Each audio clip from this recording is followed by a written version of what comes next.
معراج کے دولہ میرے نبی، معراج کے دولہ میرے نبی۔ کبھی ایسا ہوتا ہے کہ آپ کوئی چیز کھاتے ہیں تو وہ کڑوی ہوتی ہے، تو آپ فوراً پھر شکر لے کے منہ میں ڈال لیتے ہیں، فوراً کوئی میٹھی چیز ڈال لیتے ہیں۔ کیوں؟ اس لیے کہ وہ جو کڑواہٹ پیدا ہوئی ہے وہ زائل ہو جائے۔ کھاتے کھاتے کوئی کڑوا بادام آ گیا تو آپ جلدی جلدی سے پھر کوئی میٹھا بادام 2-3 اکٹھے ڈال لیتے ہیں منہ میں کہ اس کی کڑواہٹ ختم ہو۔ جب کڑواہٹ پیدا ہوگی تو اس کو کیسے ختم کیا جائے گا؟ مٹھاس سے۔ مٹھاس زیادہ کی جائے گی، کھنڈ زیادہ ڈال دی جائے گی تو پھر وہ کڑواہٹ ختم ہو جائے گی۔ کہا جب گناہ کی کڑواہٹ آ جائے تو تم نیکی کی کھنڈ ڈال لیا کرو، نیکی کی شکر کھا لیا کرو، گناہ مٹ جائے گا اور تمہارا منہ بھی، تمہارا دل بھی، تمہارا دماغ بھی میٹھا ہو جائے گا۔ اس لیے فرمایا کہ جب گناہ ہو جائے تو فوراً کیا کرو؟ نیکی کر لیا کرو۔ علماء نے کہا کہ نیکی سے گناہ مٹ جاتے ہیں، بعض نے کہا کبیرہ بھی مٹتے ہیں، صغیرہ بھی مٹتے ہیں، لیکن جو معتبر قول یہ ہے کہ صغیرہ مٹتے ہیں، کبیرہ توبہ سے مٹتے ہیں۔ جو ہمارے صغیرہ گناہ ہیں جو ہم سے ہوتے رہتے ہیں زندگی میں، چلتے پھرتے گاہے گاہے ہم سے کئی گناہ سرزد ہوتے ہیں، ہمیں بعض کا پتہ بھی نہیں ہوتا گناہ سرزد ہو رہے ہوتے ہیں، تو وہ مٹتے ہیں۔ گناہ کیسے؟ وہ گناہ مٹتے ہیں نیکی کرنے سے۔ جب وضو کرتے ہیں ہاتھ کے گناہ مٹ جاتے ہیں، جب کلی کرتے ہیں منہ کے گناہ مٹ جاتے ہیں۔ اللہ اکبر۔ اسی طرح جب آپ نماز پڑھتے ہیں تو آپ کے بدن کے گناہ گر جاتے ہیں۔ جب نماز جمعہ پڑھتے ہیں، ایک جمعہ سے لے کر دوسرے جمعہ تک کے درمیان کے گناہ ختم ہو جاتے ہیں۔ جب آپ عمرہ کرتے ہیں، ایک عمرے سے لے کر دوسرے عمرے کے درمیان تک کے گناہ مٹ جاتے ہیں۔ اور جب آپ حج کرتے ہیں تو ایسے ہوتے ہیں جیسے ابھی ماں کے پیٹ سے جنم لیا ہو، سارے گناہ مٹ جاتے ہیں، ایک گناہ بھی بدن پہ باقی نہیں رہتا۔ اللہ اکبر۔ فرمایا صحابہ کیا تمہارے گھر کے سامنے سے نہر گزرتی ہو اور تم اس نہر سے 5 وقت غسل کرتے ہو، تمہارے بدن پر کوئی میل کچیل رہے گا؟ عرض کی یا رسول اللہ کیسے رہ سکتا ہے؟ فرمایا یہی مثال 5 نمازوں کی ہے۔ جب 5 نمازیں پڑھتے ہو بدن کے گناہ دھل جاتے ہیں۔ تو فرمایا جب گناہ کر بیٹھو تو نیکی کیا کرو، نیکی کرنے سے گناہ مٹ جاتے ہیں۔ ارشاد فرمایا جو اللہ سے ڈرے اللہ اس کے لیے راستے کھول دیتا ہے، اور اللہ اس کو وہاں سے دیتا ہے جہاں سے اسے گمان بھی نہیں ہوتا۔ وَمَن يَتَوَكَّلْ عَلَى اللَّهِ فَهُوَ حَسْبُهُ، اور جو اللہ پر بھروسہ کرے اللہ اس کے لیے کافی ہو جاتا ہے، اس کی ضروریات کا وہ خود کفیل ہوتا ہے، اور اس کے کام اس کے ذمہ کرم پہ ہوتے ہیں، کوئی ہو کے دیکھے اس کا۔ تو جو اللہ سے ڈرے اللہ اس کے لیے راستے بناتا ہے۔ حضرت عوف بن مالک رضی اللہ تعالی عنہ الاشجعی حضور کی خدمت میں حاضر ہوئے اور عرض گزار ہوئے کہ میرا بیٹا سالم مشرکین کی قید میں ہے اور میں فاقوں کی حالت میں ہوں۔ تو فرمایا آل محمد کے پاس ایک سیر جو ہیں، بس اس کے علاوہ ہمارے پاس بھی کھانے کے لیے دنیاوی اسباب نہیں ہیں۔ کہا صبر کرو اور اللہ سے ڈرو، اور لا حول ولا قوت الا باللہ کثرت کے ساتھ پڑھو۔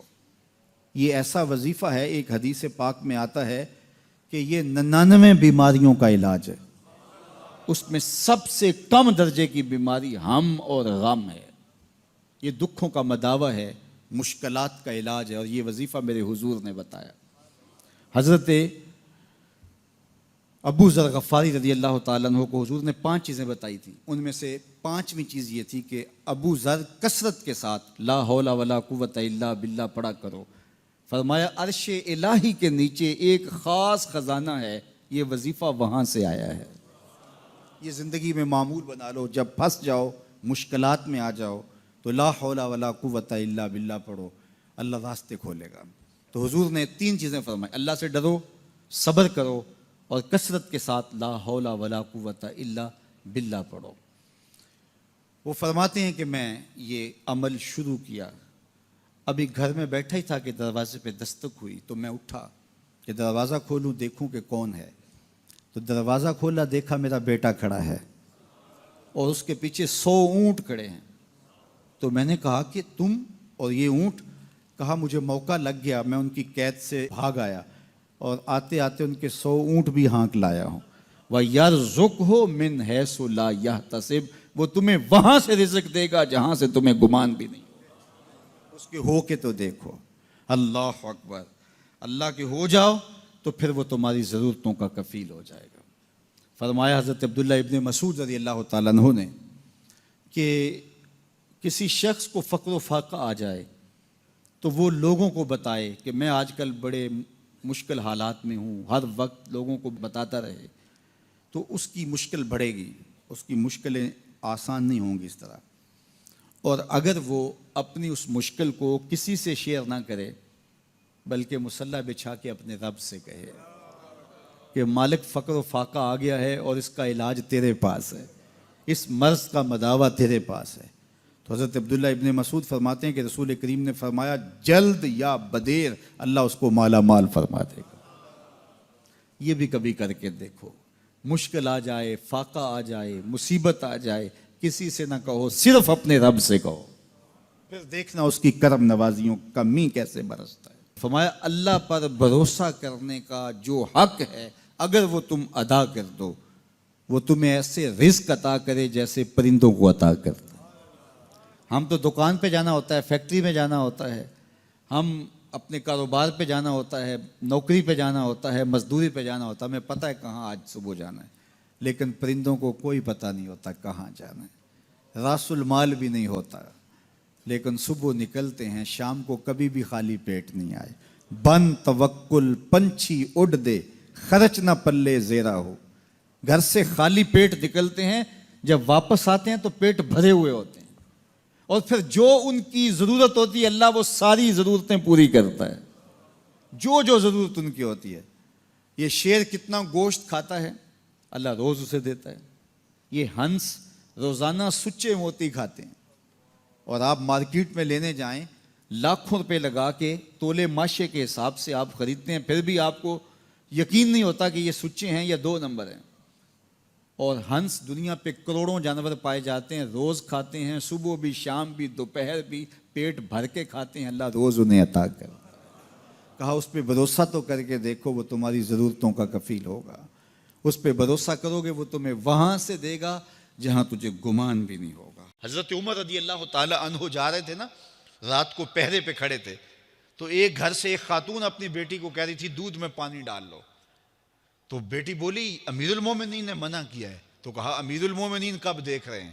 تو بیٹی بولی امیر المومنین نہیں دیکھ رہے، ان کا رب تو دیکھ رہا ہے۔ حضرت عمر دروازے پہ نشان لگایا تو آ گئے، دن کے اجالے میں پھر اس گھر کے دروازے پہ گئے اور صاحب خانہ سے کہا کہ اپنی بیٹی کا رشتہ میرے بیٹے کے لیے دے دو۔ امیر المومنین سوالی بن کے کھڑا ہے اس گھر میں، کہا اس بیٹی کا رشتہ مجھے دے دو۔ ان کو اور کیا چاہیے تھا؟ امیر المومنین کے بیٹے کے لیے رشتہ قبول کر لیا گیا۔ پھر اللہ تعالیٰ جل شانہ ان کو ایک بیٹی دی، اس بیٹی سے اللہ نے ایک بیٹا انہیں دیا، اس بیٹے کا نام حضرت عمر بن عبدالعزیز ہے۔ تو جب مائیں اللہ سے ڈرنے والی ہوں، تنہائی میں ڈرنے والی ہوں، تو پھر اولادیں ایسی ہوتی ہیں۔ اپنی اولادوں کی تربیت کرو، جب بچے چھوٹے ہی ہوں تو ان کے تصور میں یہ بات اچھی طرح سے راسخ کر دو کہ اللہ دیکھ رہا ہے، پھر وہ کبھی رشوت نہیں لیں گے کہ اللہ دیکھ رہا ہے، اور وہ کبھی خیانت نہیں کریں گے کہ اللہ دیکھ رہا ہے، وہ کبھی ملک کے راز کو نہیں بیچیں گے کہ اللہ دیکھ رہا ہے، وہ جو ہے وہ بد نگاہی نہیں کریں گے کہ اللہ دیکھ رہا ہے۔ جہاں کوئی کیمرہ نہیں پہنچتا، جہاں سیکورٹی نہیں پہنچتی، جہاں کوئی ایجنسی نہیں پہنچتی، وہاں یہ عقیدہ پہنچتا ہے کہ میرا اللہ مجھے دیکھ رہا ہے۔ تو یقین کی یہ دولت زندگی کا نور ہے، زندگی کا جمال ہے، اور ماہ سیام میں اللہ تعالیٰ اس عقیدے کو روحوں میں اتار دیتا ہے اور باطن میں جذب کر دیتا ہے۔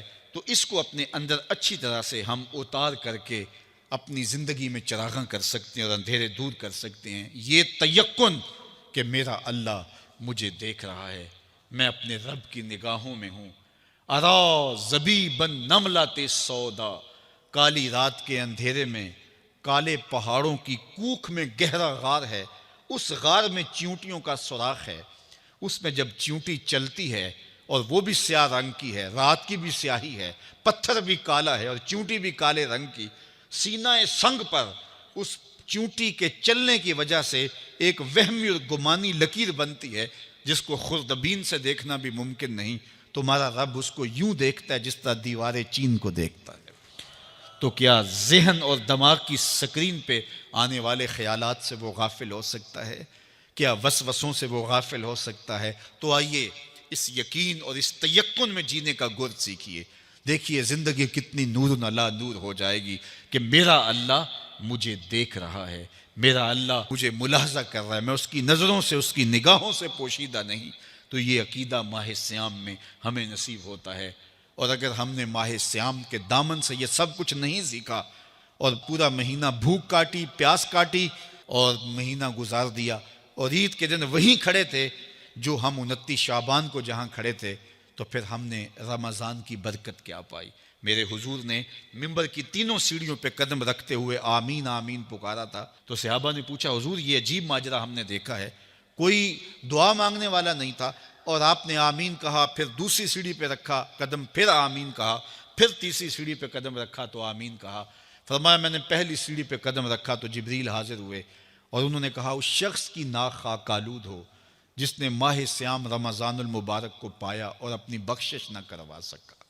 تو میں نے اس پہ آمین کہا کہ ماہ سیام ملے، رحمتوں کی برکھا برستی ہو، جنت کے 8 دروازے کھلے ہو، جہنم کے در بند کر دیے گئے ہوں، ایک نفل کا ثواب فرض کے برابر ہو، فرض کا ثواب 70 فرضوں کے برابر ہو، رحمتوں کی برکھا ہو اور بندہ اپنی بخشش بھی نہ کرا سکے، تو کہا اس شخص کی ناک خاک آلود ہو۔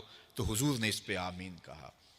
تو اتنے پیارے موسم کو جو ضائع کر دے، ایسی حسین رت کو جو ضائع کر دے، اس کے لیے وعید بھی کتنی سخت ہے۔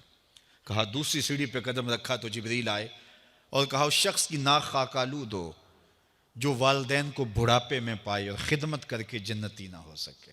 منبر کی تیسری سیڑھی پہ قدم رکھا تو جبریل آئے، انہوں نے کہا اس شخص کی ناک خاک آلود ہو جس کے سامنے آپ کا ذکر کیا جائے اور وہ آپ پہ درود نہ پڑے۔